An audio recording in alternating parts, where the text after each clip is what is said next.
The Church of Scotland is organised using a Presbyterian governing system, meaning no one person or group within the Church has more influence or say than any other. The Church does not have one person who acts as the head of faith, as that role is the Lord God's. Its supreme rule of faith and life is through the teachings of the Bible.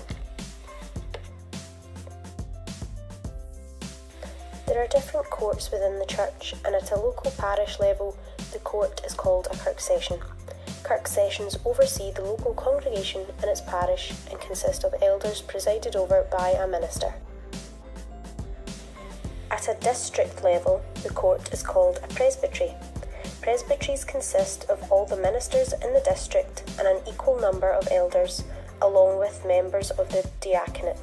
There are 46 presbyteries across Scotland, England, Europe and Jerusalem. At a national level, the highest court of the Kirk is the General Assembly.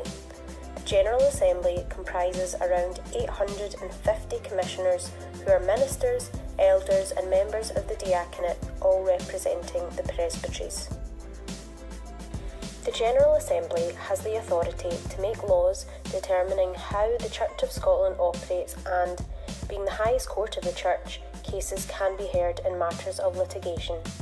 The first General Assembly was held in December 1560, which was the year of the Scottish Reformation and marks the beginning of the Church of Scotland as we now know it,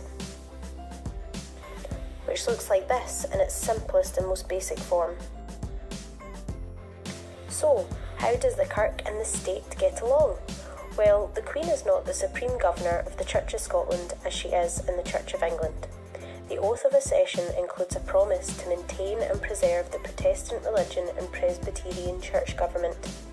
The Kirk's status as the national church in Scotland dates from 1690, when Parliament restored Scottish Presbyterianism, and is guaranteed under the Act of Union of Scotland and England of 1707.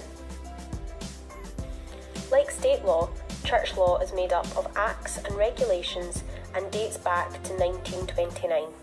In matters of doctrine, government, discipline and worship, the Church of Scotland is free of state interference, operating under a constitution largely contained in the Articles Declaratory, which were recognised by Parliament in 1921. How does it all work then? Well, the day-to-day policy making and practical decision making at local, national and international levels are organised into 6 main councils: the Council of Assembly, Church and Society Council, Ministries Council, Mission and Discipleship Council, Social Care Council and World Mission Council. The Council of Assembly has the authority to take administrative decisions between General Assemblies, coordinate the work of the Church's central administration and take decisions about resources, finances and staffing. Church and Society Council engages on behalf of the Church in the national, political and social issues affecting Scotland and the world today. Some of these issues may include human rights, ethics, science and technology, climate change and education, just to name a few. The Ministries Council has 2 main remits, the first being to provide additional support for the poorest and most marginalised communities by developing additional resources to assist these areas with the aim of helping to leave poverty, which is known as the Priority Areas Project, and the other being the recruitment, training and support of recognised ministers, as well as the assessment and monitoring of patterns of deployment of those ministers. The Mission and Discipleship Council helps the Church of Scotland in their worship, witness, mission and discipleship by promoting an overall focus for mission and developing various resources for congregations.